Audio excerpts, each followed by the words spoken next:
Hers was a grace which infused all, both internal and external. Externally she was starry eyes and sunny smile. Internally beautiful from a joy that spread as the foundational layer of her life, as a subterranean stream carrying away all uncouth from her soul. And no evil that could befall her could change its direction or quench it. Thus she was who she was, and a special love was kindled for her in God. It made him humble inside, as he had never been before, for he wanted to step forth before her and ask for her faith, but he understood that he could only do this as any other war. He would have to reveal himself as he was, and could only hope. That he was God no longer made any difference. And exactly this made him hopeful as never before. Let him hope for something he would never have dared to hope if it had not happened to him in this way. But was it possible?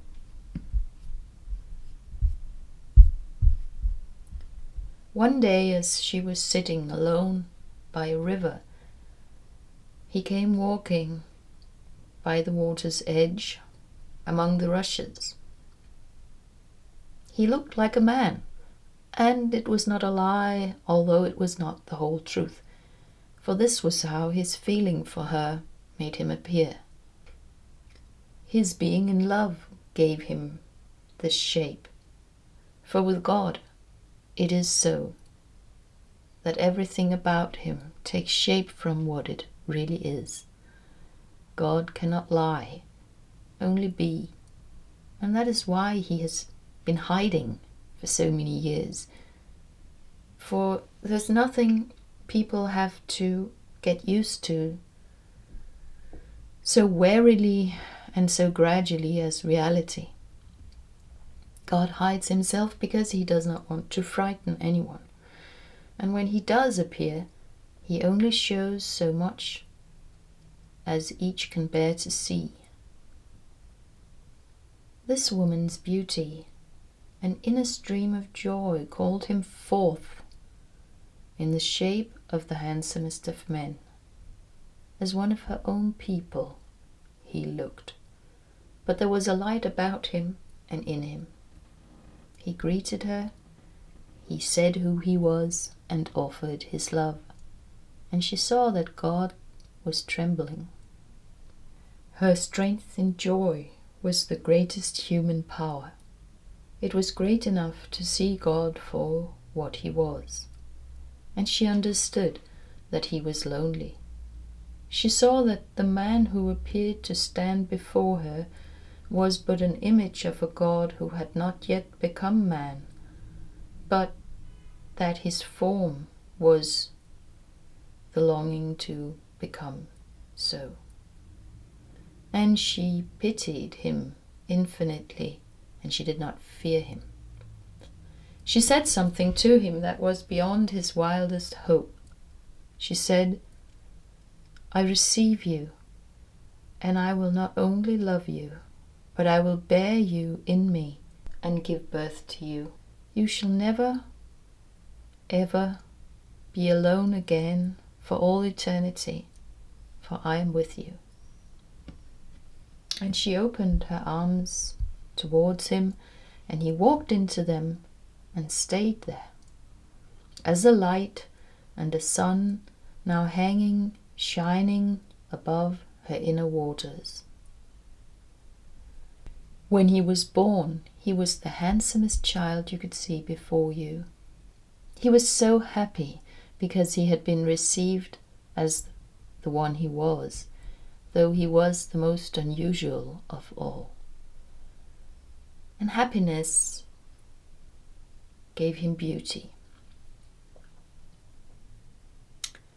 As he was growing up among human beings and enjoyed it so much himself, It touched his heart in a new way, that not everyone had been so well received as he had, that dreadfully many were not loved at all. He pitied them all, for no one knew better than he what it means to be alone. Or was that not why they had all been created, so that there should be no more loneliness? So why did they walk around here among each other, being lonely, and made each other lonelier yet? Oh yes, he had seen it before, but he had not understood it. And now he understood it even less, now that he had experienced what humans have to give. He wished with all his heart to pass that on that his mother had given him. To better understand people's loneliness amongst each other, he walked out into the desert to perceive it from a greater distance, the loneliness.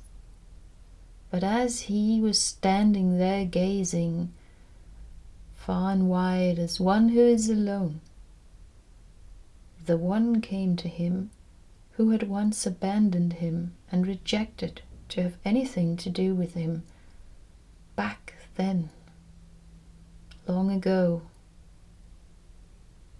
even before there were humans. When God saw him again, he realized that that loss was part of the reason why he had been so afraid when he offered himself to her who had now become his mother. He had once been abandoned because of what he was. Abandoned without having done anything except being who he was. Now he saw that the one who had abandoned him had become quite dark, like a shadow to look at, like the shadow he himself cast on the desert sands now that he had become human. But the other cast no shadow, for he was not standing in any light. About him there was nothing human. But why had he come? The seeking God now recalled that he had seen the same one many times come to those who were alone and isolated. He always did. Only now God began to realize what it was about. And now, as the other saw that the one he had abandoned had become human and was standing in the situation of a human being, he approached with what he was capable of towards humans, with what he had found as he had wandered away from God into the waste and became alone himself, the power. And his teeth protruded from his mouth as he was saying, "Now you are weak and empty, for here you must suffer hunger." For he had seen so many humans being alone among each other, alone though they had lain in a belly, and hungry though they had sucked near a heart. For so many hearts were cold and empty, and there was no nourishment for the children's souls.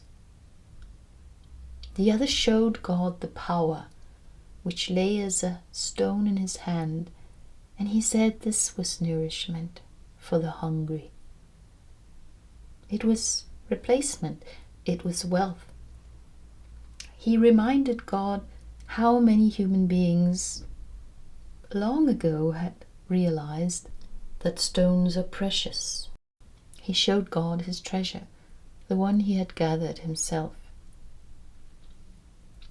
But the joy from God's full heart streamed from the radiant gaze of the young man, and the other could not lift his graphite eyes to meet it.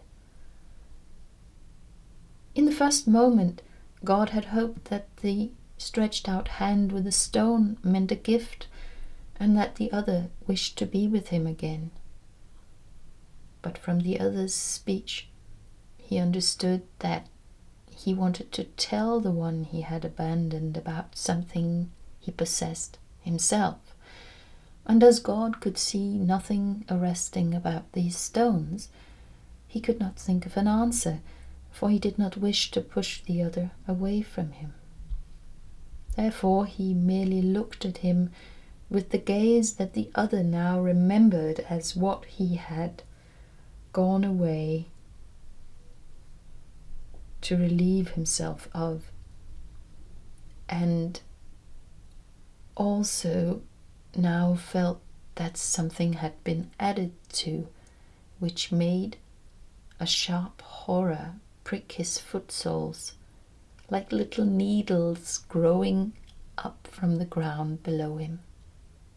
The other kept his gaze down, so that the horror should not reach further into him, and he walked a few steps to change his position from where he was stung.